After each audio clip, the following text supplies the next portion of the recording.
Mi nombre es Martín Bronchal. En este vídeo, mis compañeros David Martínez, Marc Pozo y yo vamos a hablaros de agentes físicos y sistemas multiagente. Vamos a tratar la arquitectura de estos sistemas, los sistemas ciberfísicos y, por último, algunas aplicaciones prácticas. Un sistema multiagente es aquel que interactúan varios agentes entre sí con una serie de capacidades de coordinación, cooperación y negociación y con el objetivo de cumplir una serie de metas. Gracias a la inteligencia artificial hemos conseguido traer estos sistemas al mundo físico, al mundo real. Esto es gracias a los agentes situados o agentes físicos que os voy a explicar a continuación. Estos se caracterizan por su materialización, por estar en un entorno físico y para ello necesitan una serie de componentes para interactuar con este entorno. Por ejemplo, los sensores son los que se encargan de captar información de este entorno. Serían los micrófonos que detectan el audio, las cámaras que transmiten vídeos e imágenes de lo que está ocurriendo, o los sistemas LIDAR, que son unos sistemas que emiten unos pulsos que luego rebotan y permiten reconocer las formas que hay alrededor. Luego tendríamos los actuadores, que son unos componentes que permiten alterar el estado del entorno o incluso del mismo agente. Esto sería el caso de las ruedas o de los motores que permiten a la gente desplazarse, o un brazo mecánico, por ejemplo, que permite pues coger y cambiar de posición los objetos del entorno. Los robots son el máximo exponente de los agentes físicos, son la representación principal y se caracterizan por estar en un entorno estocástico. ¿Esto qué quiere decir? Pues que no siempre los resultados son predecibles. Siempre hay probabilidades de que las cosas no ocurran como tendrían que ocurrir, siempre hay imprevistos y por lo tanto no hay un determinismo absoluto como tal. El entorno también es dinámico, es decir, evoluciona constantemente con total independencia de lo que ocurra en el agente. Y además es parcialmente observable, puesto que las herramientas de observación, los sensores, no son completamente fiables y pues siempre hay un ruido de fondo que no nos permite observar con claridad lo que está ocurriendo. Ahora hablaremos de las arquitecturas de control robótico.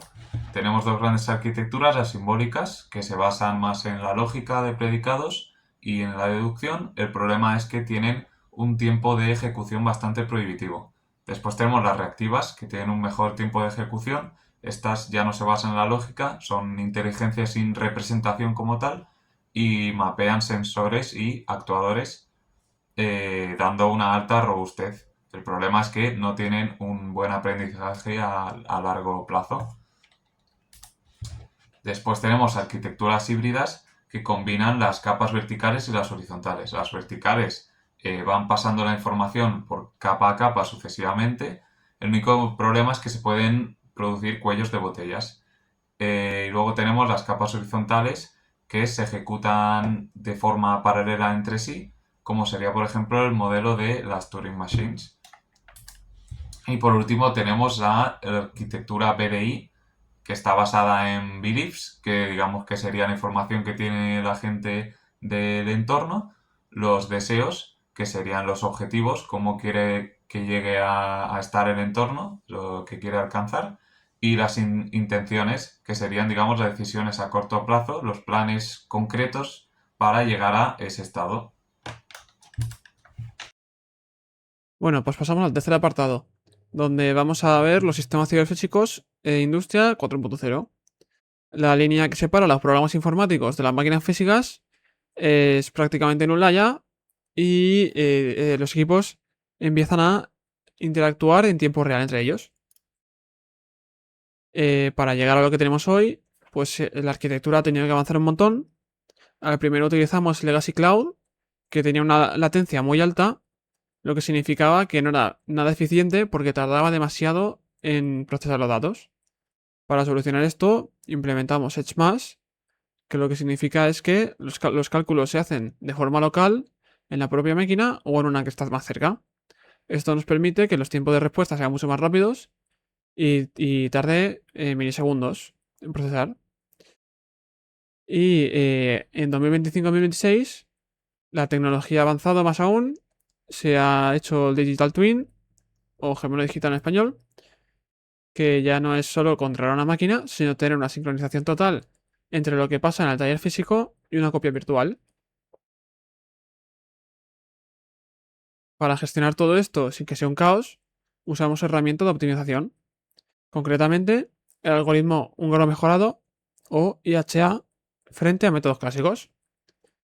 Si miráis la comparativa de la pantalla, la diferencia es muy grande entre el método estático centralizado y el Dynamic Mass, porque con los métodos centralizados, si algo fallaba, se producía una interrupción en cadena. Ahora, con el sistema dinámico, si hay un problema, la fábrica se replanifica de forma autónoma en milisegundos. Además, en lugar de usar el CPU de forma ineficiente, distribuimos la carga. Esto nos da un balanceo inteligente y evita que el sistema se sature y se creen cuellos de botella. Pero claro, hay un reto importante: evitar lo que llamamos la torre de Babel. Necesitamos que máquinas de distintos fabricantes se entiendan entre sí, y para eso utilizamos la interoperabilidad semántica. Y nos apoyamos en tres pilares: el FIPA ACL, que es el estándar de comunicación, que es básicamente como que todos utilicen el mismo lenguaje, que todos hablen la misma lengua para poderse entender entre ellos. El segundo es el ontolingua, que es como un diccionario compartido, es una base de conocimientos común que evita que haya malentendidos entre sistemas de distintas marcas. Y el tercero es el protocolo MCP, que es el estándar que es muy reciente, que nos sirve para conectar directamente las inteligencias artificiales con nuestras herramientas locales y fuentes de datos. Y una vez que tenemos todas estas máquinas conectadas, ya podemos ver cómo se aplica todo en el mundo real, desde la fábrica hasta estaciones de rescate, que es lo que os va a contar mi compañero Mark. Buenas. Pasamos con las aplicaciones prácticas. En la robótica moderna, la automatización ha dejado de ser rígida para adaptarse a entornos dinámicos a través de la manufactura flexible. El cambio más grande es la llegada de los robots colaborativos, conocidos como cobots, los cuales han permitido la eliminación definitiva de las jaulas de seguridad tradicionales gracias a la integración de sensores de fuerza y arquitecturas cognitivas complejas. Los cobots pueden compartir el espacio de trabajo con los humanos de forma totalmente segura. Ahora queríamos comentar RoboCup, el cual es una competición internacional anual de robótica cuyo objetivo es fomentar la investigación en estos agentes. Empezamos por RoboCup Soccer, el cual tiene como protagonista el fútbol. Existen tres subclases, que son la SSL, la MSL y la SPL, las cuales son ligas en las que la SSL, por ejemplo, son robots más pequeños, con menor velocidad y están dirigidos por un cerebro central, el cual tiene una cámara cenital. Mientras que, por ejemplo, las SPLs ya son robots humanoides con un pensamiento único y deben de comunicarse entre sí para resolver problemas como, por ejemplo, que uno de sus compañeros se caiga y haya que cubrir un hueco en el campo. Ahora pasamos a RoboCup Rescue, que es otra liga, la cual crea una simulación de una catástrofe natural donde el enemigo no es otro robot, sino que es el tiempo.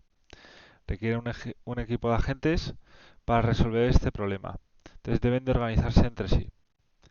Para planificar esto se utilizan métodos como por ejemplo la asignación de tareas mediante subasta, ya que no existe un líder como tal. También existe la liga de Logistic League, la cual en esta liga hay diferentes máquinas distribuidas por el mapa y los robots deben de dividirse las tareas.